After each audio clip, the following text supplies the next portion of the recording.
बिस्मिल्लाहिर्रहमानिर्रहीम। अस्सलाम वालेकुम। मेरा नाम शफक बुशा है और मैं कंसल्टेंट न्यूट्रिशनिस्ट और क्लिनिकल डाइटिशियन हूँ, यानी कि माहिर ग़िज़ाइयात, और मेरा न्यूट्रिशन की फील्ड में तकरीबन 15 साल का एक्सपीरियंस है। आज जिस टॉपिक पर हम बात करने लगे हैं वो बड़ा यूनिक है। बहुत सारे लोग हमसे ये बात पूछते हैं कि ऐसी कोई बीमारी है जिसमें जो मरीज़ है उसके बर्तन या उसका तौलिया या उसके जो चीज़ें हैं इस्तेमाल करने वाली वो हमें चेंज कर देनी चाहिए या अलहदा कर देनी चाहिए। तो ये एक बहुत ही ऐसा यूनिक टॉपिक है जिसके ऊपर ना आपको इंटरनेट पे बहुत ज़्यादा मटेरियल मिलेगा, ना ही आपको बहुत ज़्यादा वीडियोस बनी हुई मिलेंगी, क्योंकि आपको पता है बहुत सारी बीमारियां ऐसी हैं जो कि एक से दूसरे को लग जाती हैं, जिन्हें हम कम्युनिकेबल डिजीज़ बोलते हैं, और बहुत सी ऐसी बीमारियां हैं जो कि किसी से नहीं लगती। जैसे कि एक मैथ है या मफरूज़े कायम किए जाते हैं। जैसे कहा जाता है, बहुत सारे लोग कहते हैं कि जी किसी को HIV एड्स वायरस है तो फिर वो अपना बर्तन जो है उसके साथ खाने पीने में आपको कोई प्रॉब्लम होगा या ऐसा कोई इशू है। तो एक चीज़ आपको मैं बताती चलूँ कि जिन लोगों को HIV जो पॉजिटिव हैं या एड्स का प्रॉब्लम है, उनके साथ खाने पीने में आपको कभी भी कोई प्रॉब्लम नहीं हो सकती, ना ही होगी।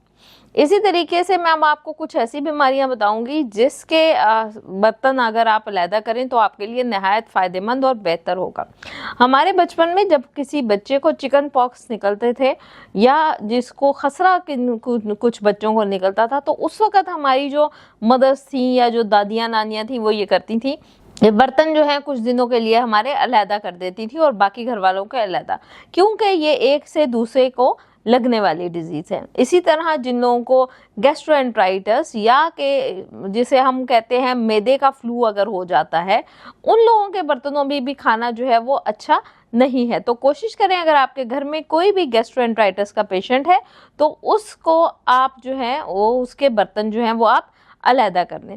इसी तरह जॉन्डिस के पेशेंट और साथ में हेपेटाइटिस B, C और E के जो पेशेंट्स हैं, कोशिश करें अगर आपके घर में कोई भी ऐसा पेशेंट है तो इनके बर्तन जो है वो आप अलहदा कर दें, उनको वॉश भी अलहदा साबुन से करें और उनके बर्तन आप अलहदा से रख दें, क्योंकि अगर आप उनके बर्तनों में खाएंगे तो हो सकता है कि ये वायरस जो है वो एक से दूसरे के अंदर जो है वो ट्रांसफ़र हो जाए। आजकल जैसे कि मौसम एकदम चेंज हो रहा है तो बहुत ज़्यादा लोगों को स्किन एलर्जीज़ और पॉलन एलर्जीज़ और साथ में फ्लू का जो प्रॉब्लम है वो बनना स्टार्ट हो रहा है। और आजकल एक वायरल इन्फेक्शन जो है वो बहुत ज़्यादा कॉमन है, जिसमें फ्लू, नज़ला, ज़ुकाम, खांसी और बहुत तेज़ बुखार हो रहा है। तो अगर आपके घर में किसी को इस तरह का प्रॉब्लम है तो कोशिश करें उनके भी बर्तन और उनकी बेडशीट्स वगैरह जो है वो अलहदा कर दें। मैं आपको ये नहीं कह रही कि अगर आपकी फैमिली में किसी को ऐसा प्रॉब्लम है तो उसको आप बिल्कुल आइसोलेट कर दें या किसी अलहदा कमरे में छोड़ दें। आपको आइसोलेशन की ज़रूरत नहीं है, लेकिन सिर्फ आप उनके जो टॉवल्स हैं, जो उनके कपड़े हैं या उनके बेडशीट्स हैं या उनके नेल कटर्स वगैरह हैं, उनको कुछ टाइम के लिए अलहदा कर दें। अगर आपके घर में कोई भी ऐसा मरीज़ है जो कि किसी भी किस्म के हेपेटाइटिस का शिकार है तो उसके बर्तन जो है, बर्तन के साथ साथ उसकी बेडिंग्स और उसकी जो डेली यूज़ के यूटेंसिल्स हैं उनको भी आप चेंज करेंगे। शुक्रिया।